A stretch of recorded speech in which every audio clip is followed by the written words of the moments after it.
ရုပ်မှမှုတွေကိုမခံစားနိုင်လို့ဥပဒေစိုးမိုးတဲ့နေရာကိုပြေးလာခဲ့တာအဲ့လူတွေအမှန်ကအကြမ်းဖက်သမားတွေရက်ဆက်ရုပ်မှမှုဟုတ်ကဲ့အားလုံးပဲမင်္ဂလာပါခင်ဗျာကျွန်တော် BSK channel ကကြိုဆိုလိုက်ပါတယ်ကို star လိုက်ပြောတယ်ကိုနားထောင်ကြည့်အောင်ခင်ဗျာအားလုံးကိုကျေးဇူးပါကျွန်တော်စရာလိုက်ပါဗျတစ်ချိန်တုန်းကကျွန်တော်ဒီစကိုင်းတိုင်းနဲ့ကအကြမ်းဖက်တောင်းကျမ်းသူဒီနဲ့ပတ်သက်လို့ကျွန်တော်တော်တော်များများစရာလိုက်အကောက်ကနေပြီးတော့ကျွန်တော်ပို့တွေတင်ခဲ့ပါတယ်လိုက်တွေလွှင့်ပြီးတော့လည်းကျွန်တော်ပြောခဲ့တယ်ပေါ့နော်ယနေ့လက်ရှိစကိုင်းတိုင်းနဲ့ကိုတက်မတော်ကထိုးသစ်တွေဆင်နေတဲ့အချိန်မှာကျွန်တော်တို့ကြားသိရတဲ့သတင်းအရအကြမ်းဖက်အားပေးတဲ့တစ်ချိန်လုံးကကိုတရွာရေးသားချင်းချင်းကိုရဲရဲဆက်ဆက်အကြမ်းဖက်တပ်ဖြတ်ပြီးတော့မှအောင်ဝဲခံခဲ့တဲ့လူတွေငါတို့နိုင်နေပြီလို့ပြောခဲ့တဲ့လူတွေကယနေ့လက်ရှိမန္တလေးတို့ပြင်ဦးလွင်တို့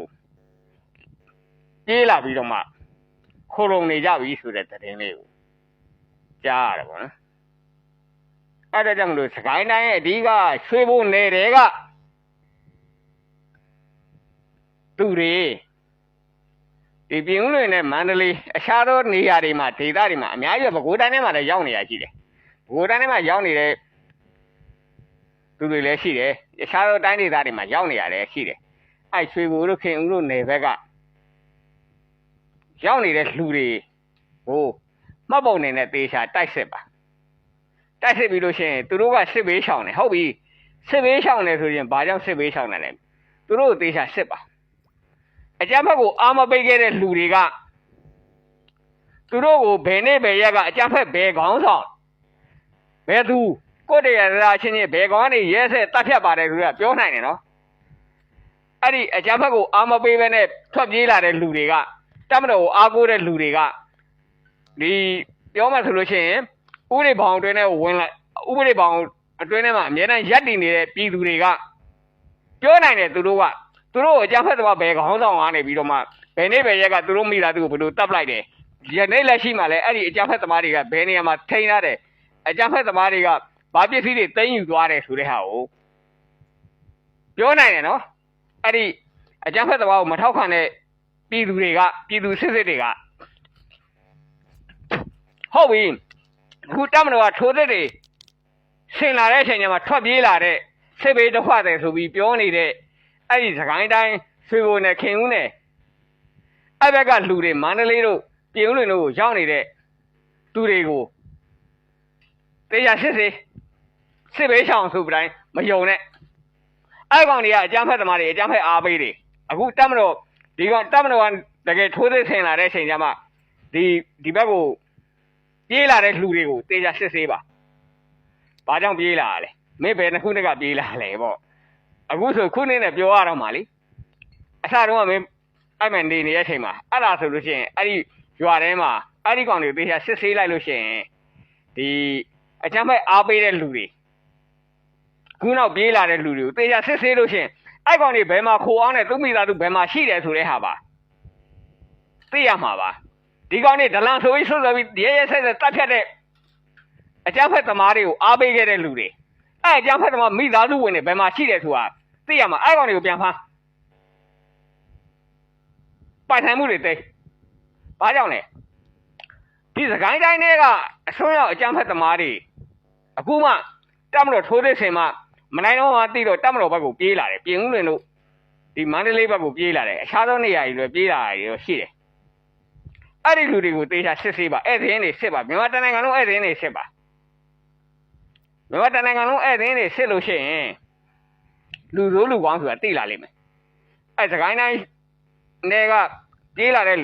လူတွေတော်တော်များဘယ်နှခုနှစ်ကပြေးလာလဲပြန်စစ်အခုတမတော်ထိုးသေးဆင်မှတမတော်ဘက်ကိုဒီဥပဒေဘောင်အတွင်းထဲမှာဟိုလိုဒီလိုနဲ့ဒီဥပဒေစိုးမိုးတဲ့နေရာကိုပြေးလာတဲ့ကောင်တွေကိုတေချာစစ်ဆေးရမှာတစ်ချိန်လုံးအကြမ်းဖက်ရက်ဆက်ရုံမာခဲ့တဲ့နူပိတ်တွေလေအဲ့ကောင်တွေဥပဒေစိုးမိုးတဲ့နေရာတွေထွက်ပြေးလာပြီဒါတွေကိုစစ်ဆေးရမယ်တမတော်ကဟိုမှာထိုးသစ်ဆင်နေတဲ့အတွက်ကြောင့်မလို့စစ်ဆေးပြီးတော့မှထိရောက်စွာအရေးယူရမယ်ဘာလဲဆိုလို့ရင်နူပိတ်ကမြန်မာနိုင်ငံမှာနူပိတ်အကုန်လုံး သိတယ်ပေးပြလို့မြန်မာနိုင်ငံကောင်းစားသွားမှာပဲရှိတယ်ဘာကြောင့်သိတယ်ပေးရမှာလဲသူတို့တွေကျူးလွန်ထားတဲ့ပြစ်မှုတွေနဲ့လိုက်ပြီးတော့သိတယ်ပေးရမယ်နှစ်ရှည်ထောင်ဒဏ်ချရင်သိရင်ထောင်ဒဏ်ချရမယ်သူတို့ကျူးလွန်ထားတဲ့ပြစ်မှုတွေကရက်ဆက်ကိုကိုတရားရတာချင်းကိုရက်ဆက်ရုံမှာဆိုတာအကြမ်းဖက်လူတက်ဓမြတိုက်ထားတဲ့လူတွေဖြစ်တဲ့အတွက်ကြောင့်မလို့ဒီလိုလူမျိုးတွေဟိုတကယ်ဖမ်းမိတယ်ဆိုဖော်ထုတ်မိတယ်ဆိုလို့ရှိရင်တော့ဒီလိုလူမျိုးတွေကိုထိရောက်ပြင်းထန်တဲ့ပြစ်ဒဏ်တွေပေးရမှာပဲဘာမှမလုပ်ထားရင်ဘာမှမဖြစ်ဘူး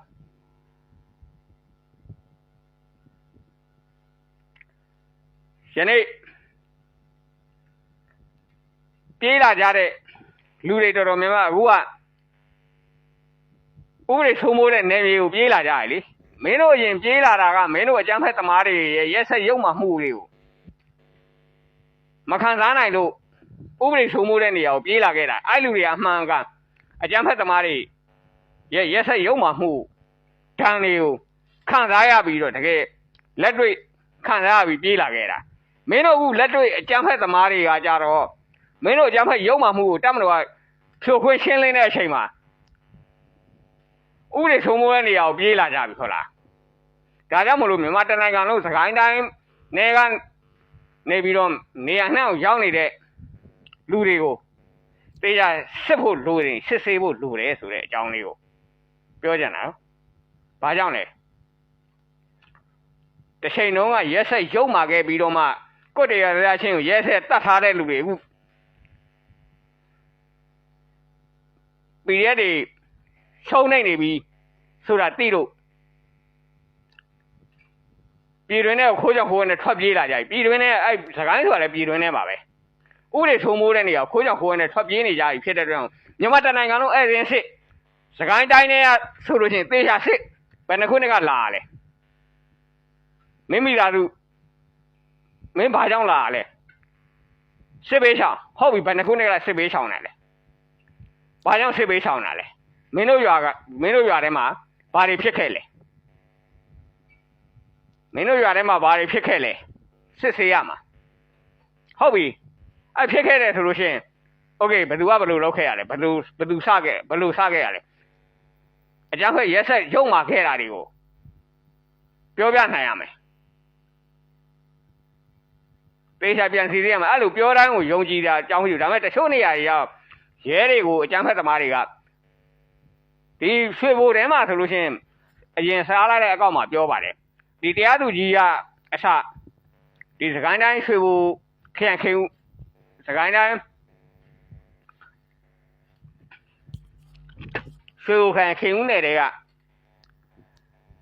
ကန်တစ်ကြီးရွာကအကြမ်းဖက်လူသားသမားအယောက်20ကျော်ပတ်ထန်ယူပြီးလှုပ်ပေးလိုက်တာရှိတယ်စားလိုက်တဲ့အကောင့်မှာပြောထားရင်နော်ကန်တက်ကအကြမ်းဖက်သမားတွေကိုလှုပ်ပေးလိုက်တာအဲ့ဒီကိုပြောတဲ့အချိန်မှာဟိုကောင်လေးရောင်နေပြကြတက်ဖွဲ့ကစားလိုက်ကိုအသေးတန်မုန်းတာလေစားလိုက်ပြန်ဖဲ့တဲ့အချိန်မှာအဲ့ကောင်လေးခွေးပြေးရတာလေဒါတော့ပြောရင်သဘောပေါက်ဆက်ပြီးပြောလို့ရတယ်โอเคကျွန်တော်စားလိုက်ပါ